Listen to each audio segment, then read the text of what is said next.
We are seeing an increase in the use of compromise agreements in Miller McCall Wiley. Compromise agreements are primarily used by an employer to facilitate a clean break in the employment relationship. So they will enable both parties to move on from the employment relationship without the employee being able to bring any claims to the Industrial Tribunal and Fair Employment Tribunal.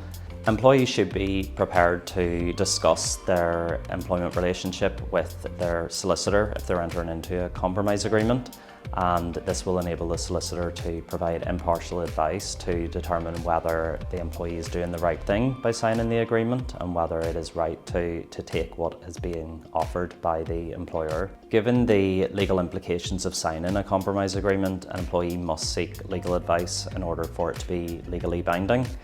And the employer will typically make a payment, a contribution towards the legal cost to enable the employee to do so.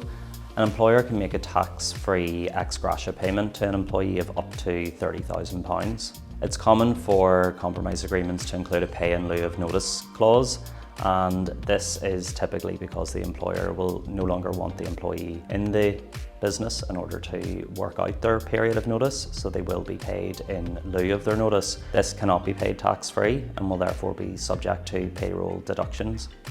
Confidentiality clauses are common in all compromise agreements, and these will prevent an employee from discussing the settlement with anyone other than their professional advisors, so anyone other than their solicitor or their accountant perhaps. Typically, a compromise agreement will allow the employee to tell their immediate family, but this will be on the basis that they also keep the content of the agreement confidential.